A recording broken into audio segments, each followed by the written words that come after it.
എല്ലാവർക്കും നമസ്കാരം.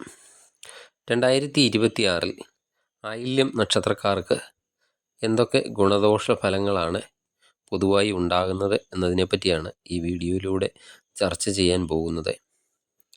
ആയില്യം നക്ഷത്രത്തിൽ ജനിച്ചവർ സ്വാർത്ഥമതികളും സ്വന്തം കാര്യം നേടുന്നതിന് ഏതു മാർഗം സ്വീകരിക്കാൻ മടിയില്ലാത്തവരുമായിട്ടാണ് പൊതുവെ കണ്ടുവരുന്നത്. മുഖസ്തുതിയും പ്രശംസയുമൊക്കെ ഇഷ്ടപ്പെടുന്ന ഈ നാളുകാർ തങ്ങളെ എതിർക്കുന്ന ആരെയും ഇഷ്ടപ്പെടുകയില്ല. ശാഠ്യബുദ്ധി ഈ നാളുകാരിൽ സ്ഥിരമായിട്ട് കണ്ടുവരുന്ന ഒന്നാണ്. സ്വന്തം കാര്യമൊക്കെ നേടിയെടുക്കുന്നതിന് ഈ നാളുകാർ അതീവ സമർത്ഥർ തന്നെയാണ്. ഈ നക്ഷത്രത്തിൽ പിറന്നവർ പെട്ടെന്ന് കോപം വരുന്ന ആൾക്കാരാണ്. ഇവർ പൊതുവെ ആരോഗ്യമുള്ളവർ ആയിരിക്കും. അതുപോലെ പെട്ടെന്ന് രോഗങ്ങൾക്ക് അടിമപ്പെടുന്ന ഒരു പ്രകൃതമായിരിക്കത്തില്ല ഇവരുടെ. ഏത് കാര്യവും തുറന്നടിച്ച് പറയുന്ന ഒരു സ്വഭാവമാണ് ഈ നക്ഷത്രക്കാർക്ക്. ആരെയും കണ്ണടച്ച് വിശ്വസിക്കുന്ന സ്വഭാവം ആയില്യ നക്ഷത്രക്കാർക്ക് പൊതുവേ ഇല്ല. പുറമേ ആത്മാർത്ഥതയൊക്കെ കാണിക്കുമെങ്കിലും അടുത്തിടപഴകുമ്പോഴാണ് ഈ നാളുകാരുടെ സ്വഭാവം യഥാർത്ഥത്തിൽ മനസ്സിലാക്കാൻ സാധിക്കുന്നത്. ബന്ധുക്കളിൽ നിന്നും വേണ്ടത്ര ഒരു പ്രയോജനം ആയില്യ നക്ഷത്രക്കാർക്ക് കിട്ടണം എന്നില്ല. ഒരു പരിധിയിൽ കൂടുതൽ ആരോടും സ്നേഹം കാണിക്കുന്ന സ്വഭാവവും ഈ നാളുകാർക്കില്ല. ബുദ്ധിയും കൗശലത്തിലും ഈ നാളുകാർ എപ്പോഴും മുൻപന്തിയിലായിരിക്കും. ആരെയും അനുകരിച്ച് കാണിക്കുന്ന ആയില്യ നക്ഷത്രക്കാർ നർമ്മ സംഭാഷണ പ്രിയരായിട്ടാണ് പൊതുവെ കണ്ടുവരുന്നത്. ഇവർ സഞ്ചാരം ഇഷ്ടപ്പെടുന്ന ഒരു വ്യക്തികളാണ്. സാഹിത്യത്തിലും സംഗീതത്തിലുമൊക്കെ താല്പര്യം ഉള്ളവരായിരിക്കും. പിശുക്ക് ഈ നാളുകാരുടെ ഒരു കൂടപ്പിറപ്പാണ്. ഈ നാളുകാർ ശുദ്ധാത്മാക്കളും സാധു സ്വഭാവവും ഉള്ളവരും ആയിരിക്കും. അങ്ങേയറ്റം അഭിമാനബോധമുള്ള ഈ നാളുകാരെ സമ്പന്ന ഗ്രഹത്തിൽ നിന്നായിരിക്കും അവരുടെ ഒരു ഇണയെ കൂടുതൽ ആൾക്കാരും തിരഞ്ഞെടുക്കുക. പെരുമാറ്റത്തിലൊക്കെ ഗാംഭീര്യം കാണിക്കുമെങ്കിലും അടുത്ത് ഇടപഴകുമ്പോൾ ഇവരുടെ ഉള്ളിലൊരു പൊള്ളത്തരമാണ് എന്ന് മനസ്സിലാക്കാനും സാധിക്കും. ഇതാണ് പൊതുവെ ആയില്യ നക്ഷത്രക്കാരുടെ കുറച്ച് ഗുണങ്ങൾ. ഇനി 2026 ഈ നാളുകാർക്ക് വളരെയധികം പ്രതീക്ഷ നൽകുന്ന ഒരു വർഷമാണ്. ജനുവരി ഫെബ്രുവരി മാസത്തെ നാനാ സ്ഥലങ്ങളിൽ നിന്നും സഹായങ്ങളൊക്കെ ലഭിക്കുന്നതാണ്. ഭരണാധികാരികളുടെ വാത്സല്യം ഒക്കെ ലഭിക്കുന്നതാണ്. വിദ്യാർത്ഥികൾക്ക് ഉപരിപഠനത്തിനുള്ള യോഗമൊക്കെ കാണുന്നുണ്ട്. വസ്തുനിഷ്ഠമായ പ്രവർത്തനങ്ങൾ ലക്ഷ്യപ്രാപ്തിയൊക്കെ നേടുന്നതാണ്. പ്രവർത്തന വിജയത്താലൊക്കെ സാമ്പത്തിക നേട്ടം ജനുവരി ഫെബ്രുവരി മാസത്തിൽ ഉണ്ടാക്കാൻ സാധിക്കുന്നതാണ്. മുടങ്ങിക്കിടന്ന സംരംഭങ്ങളൊക്കെ പുനഃസ്ഥാപിക്കാനായിട്ടും കഴിയുന്നതാണ്. വ്യക്തിബന്ധങ്ങളൊക്കെ നിലനിർത്തുന്നതിന് വിട്ടുവീഴ്ചകളൊക്കെ ചെയ്യേണ്ടി വരുന്ന സമയം കൂടിയാണ്. പ്രതീക്ഷിച്ചിരിക്കുന്ന ഒരു ധനം എവിടെ നിന്നെങ്കിലും കിട്ടും എന്ന് പ്രതീക്ഷിച്ചിരിക്കുന്ന ധനം വന്നു ചേരാൻ സാധ്യതയുമുണ്ട്. കോടതി കേസൊക്കെ ഉള്ളവരാണെങ്കിൽ ഈ സമയത്ത് അവർക്ക് കോടതി കേസുകളിൽ വിജയവും പ്രതീക്ഷിക്കാവുന്നതാണ്. മാർച്ച് ഏപ്രിൽ മാസം ആകുമ്പോഴേക്ക് ദുർച്ചലവൊക്കെ അല്പം വർദ്ധിക്കുന്ന സമയമാണ്. കലാരംഗത്തൊക്കെ പ്രവർത്തിക്കുന്നവരാണെങ്കിൽ ഈ സമയത്ത് നേട്ടമുണ്ടാക്കാൻ സാധിക്കുന്നതാണ്. വാഹന ഇടപാടുകളിലൊക്കെ ലാഭമുണ്ടാകുന്നതാണ്. ഭൂമിയിൽ നിന്നൊക്കെയുള്ള ആദായം വർദ്ധിക്കുന്നതാണ്. ആർക്കെങ്കിലും പണം കടം കൊടുത്തിട്ടുണ്ടെങ്കിൽ അത് ഈ സമയത്ത് തിരികെ കിട്ടാൻ അല്പം പ്രയാസപ്പെടുന്നതാണ്. അനാവശ്യ ചിന്തകൾ മനസ്സിനെ അലട്ടിക്കൊണ്ടൊക്കെ ഇരിക്കുന്ന ഒരു സമയമാണ് മാർച്ച് ഏപ്രിൽ മാസം. ആത്മസുഹൃത്തുക്കളുടെ കാര്യത്തിൽ അല്പം ശ്രദ്ധ വേണം. അതുപോലെ കൃഷിയിൽ നഷ്ട സാധ്യതയും കാണുന്നുണ്ട്. ഭാര്യ ഭർത്തൃ ബന്ധത്തിൽ എന്തെങ്കിലും അകൽച്ചയൊക്കെ ഉണ്ടായിരുന്നെങ്കിൽ അതൊക്കെ മാറിക്കിട്ടുന്ന ഒരു സമയമാണ്. പിതാവിൽ നിന്ന് പൂർവിക സ്വത്തൊക്കെ കൈവശം വന്ന് അനുഭവിക്കാനുള്ളൊരു യോഗം കാണുന്നുണ്ട്. ഗ്രഹമൊക്കെ പുതുക്കി പണിയുന്നതിനുള്ള യോഗവും ഈ സമയത്തുണ്ട്. പെട്ടെന്ന് ഉള്ള ജീവിത പങ്കാളിയുടെ അടുത്ത് നിന്ന് പെട്ടെന്നുണ്ടാകുന്ന ഒരു പെരുമാറ്റം മനസ്സിനെയൊക്കെ ഒരു ദുഃഖത്തിലാഴ്ത്താൻ സാധ്യതയുള്ള സമയം കൂടിയാണ് മാർച്ച് ഏപ്രിൽ മാസം. വ്യാപാരമൊക്കെ ചെയ്യുന്നവരാണെങ്കിൽ വ്യാപാരമൊക്കെ അഭിവൃദ്ധിപ്പെടുന്ന ഒരു സമയമാണ്. ക്രയവിക്രയങ്ങളിലൊക്കെ വിജയം ഉണ്ടാകുന്ന സമയമാണ്. മെയ് ജൂൺ മാസമാകുമ്പോഴേക്കും സഹോദരന്മാരുമായിട്ട് അല്പം അഭിപ്രായ വ്യത്യാസത്തിനൊക്കെ സാധ്യതയുണ്ട്. പല രംഗങ്ങളിലും എടുത്തു ചാടി പ്രവർത്തിക്കാനുള്ളൊരു പ്രവണത ഉണ്ടാകുന്ന ഒരു സമയമാണ്. ധാരാളം യാത്ര ചെയ്യേണ്ടി വരുന്ന ഒരു സമയം കൂടിയാണ് മെയ് ജൂൺ മാസം. അധികാരവും പ്രശസ്തിയും ഒക്കെ ലഭിക്കുന്ന സമയമാണ്. ഊഹക്കച്ചവടമൊക്കെ ചെയ്യുമ്പോൾ സൂക്ഷിച്ചൊക്കെ ചെയ്യണം, അല്ലെങ്കിൽ നഷ്ടം ഉണ്ടാകുന്ന ഒരു സമയമാണ്. മിത്രങ്ങളൊക്കെ ശത്രുക്കളായി മാറുന്ന ഒരു സമയം കൂടിയാണ്. വാഹനമൊക്കെ വാങ്ങാൻ ആഗ്രഹിക്കുന്നവരാണെങ്കിൽ ഈ സമയത്ത് വാഹനം വാങ്ങുന്നതിനുള്ള യോഗമൊക്കെ കാണുന്നുണ്ട്.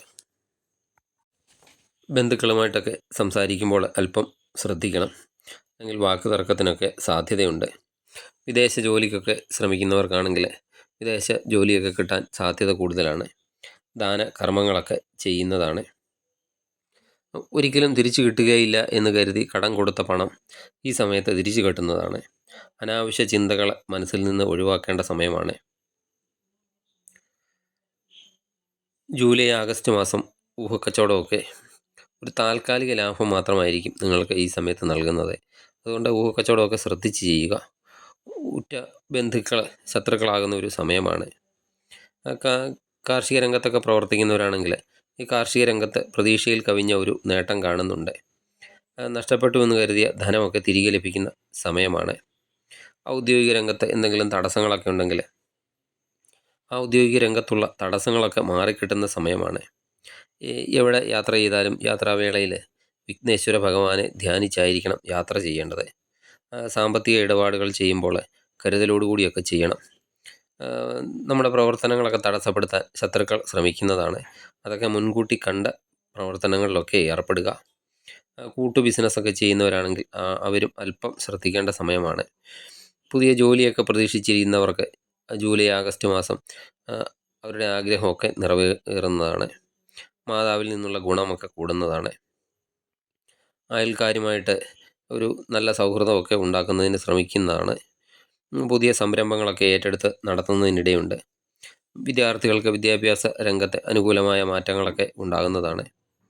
ജോലി സ്ഥലത്ത് സഹപ്രവർത്തകരുമായി ഉള്ള ഇടപെടലുകളൊക്കെ അല്പം ശ്രദ്ധിക്കേണ്ടതാണ്. സെപ്റ്റംബർ ഒക്ടോബർ മാസമാകുമ്പോഴേക്കും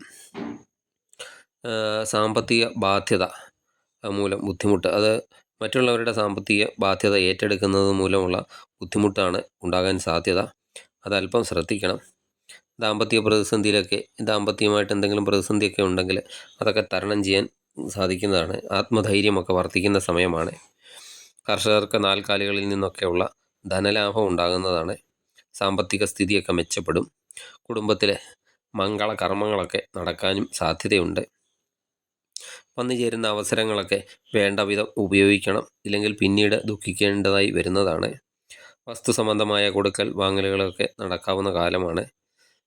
അതുപോലെ സാമ്പത്തിക കാര്യങ്ങൾ ശ്രദ്ധിക്കണം, ഇല്ലെങ്കിൽ സാമ്പത്തിക ക്രമക്കേടുകളിലൊക്കെ ചെന്ന് ചാടാൻ സാധ്യതയുണ്ട്. സുഹൃത്തുക്കളുടെയൊക്കെ സഹായം ഏത് സമയത്തും ലഭിക്കുന്ന ഒരു സമയമാണ്. എന്തെങ്കിലും ചെറിയ ചെറിയ കാരണങ്ങൾ കൊണ്ട് മനസ്സും ശരീരവും ഒക്കെ അസ്വസ്ഥമായിരിക്കുന്ന ഒരു സമയം കൂടിയാണ്.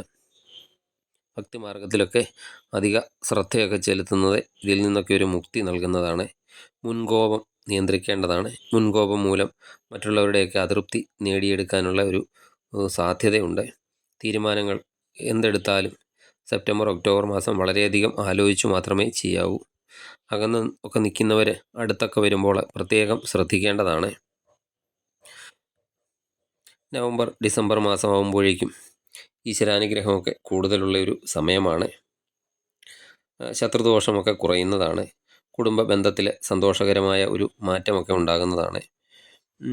പുതിയ വീടൊക്കെ നിർമ്മിക്കാൻ ആഗ്രഹിക്കുന്നവരാണെങ്കിൽ അതിനുള്ള അവസരങ്ങളൊക്കെ ഈ നവംബർ ഡിസംബർ മാസത്തിൽ വന്നു ചേരുന്നതാണ്. വ്യവഹാരങ്ങളിലൊക്കെ വിജയം ഉണ്ടാകുന്നതാണ്. മനസ്സിനെയൊക്കെ അലട്ടുന്ന പ്രശ്നങ്ങൾക്ക് പരിഹാരമൊക്കെ കാണാനും സാധിക്കുന്നതാണ്. അധ്യാപന രംഗത്തൊക്കെ പ്രവർത്തിക്കുന്നവർക്ക് നവംബർ ഡിസംബർ മാസം വളരെയധികം അനുകൂലമായ കാലമാണ്. പ്രവർത്തന രംഗത്തെ ക്രമാനുഗതമായ വളർച്ചയും സാമ്പത്തിക നേട്ടവും ഒക്കെ ഉണ്ടാകുന്നതാണ്. ധനലാഭം, ഉദ്ദിഷ്ട കാര്യസിദ്ധി ഒക്കെ ഈ നവംബർ ഡിസംബർ മാസത്തിൽ ഉണ്ടാകുന്നതാണ്. പങ്കാളിയുടെ സ്വത്തുക്കളൊക്കെ കൈവശം വന്നു ചേരാനും സാധ്യതയുണ്ട്. പുതിയ ഒരു ഗ്രഹം വാങ്ങുന്നതിനോ അല്ലെങ്കിൽ നിലവിലുള്ള ഗ്രഹം പുതുക്കി പണിയുന്നതിനോ ഒക്കെയുള്ള സാധ്യതകളുമുണ്ട്. സഹോദരങ്ങളുമായിട്ട് ഇടപെടുമ്പോൾ നവംബർ ഡിസംബർ മാസത്തിൽ അല്പം ശ്രദ്ധ കൊടുക്കേണ്ടതാണ്. സന്താനങ്ങളൊക്കെ മൂലം മനസന്തോഷത്തിനൊക്കെയുള്ള കാര്യങ്ങളൊക്കെ ഉണ്ടാകുന്നതാണ്. ഈശ്വരാനുഗ്രഹമൊക്കെ കൂടുതലായിട്ടൊക്കെ ലഭിക്കുന്ന സമയമാണ്. സന്താനങ്ങൾക്ക് ഉയർന്ന ജോലി ലഭിക്കാനും സാധ്യതയുണ്ട്. മേലുദ്യോഗസ്ഥരുടെയൊക്കെ പ്രശംസ പിടിച്ചു പറ്റാനും സാധിക്കുന്നതാണ്. പുണ്യകർമ്മങ്ങളൊക്കെ ചെയ്യുക, പുണ്യസ്ഥലങ്ങളൊക്കെ സന്ദർശിക്കുക, അതുപോലെ സുബ്രഹ്മണ്യ പ്രീതി നേടുകയും ചെയ്താൽ 2026 സർവ്വദോഷഫലങ്ങളും നിങ്ങൾക്ക് മാറിക്കിട്ടുന്നതാണ്. 2026 നിങ്ങൾക്ക് ഏറ്റവും നല്ലൊരു വർഷമാകട്ടെ എന്ന് പ്രാർത്ഥിച്ചുകൊണ്ട് നിർത്തുന്നു. നിങ്ങൾക്ക് ഈ വീഡിയോ ഇഷ്ടമായാൽ ലൈക്ക് ചെയ്യുക. സബ്സ്ക്രൈബ് ചെയ്യാതെ വീഡിയോ കാണുന്നവരാണെങ്കിൽ ദയവായി സബ്സ്ക്രൈബ് ചെയ്ത് കാണുക. മറ്റൊരു വീഡിയോയുമായി വീണ്ടും കാണാം. നന്ദി, നമസ്കാരം.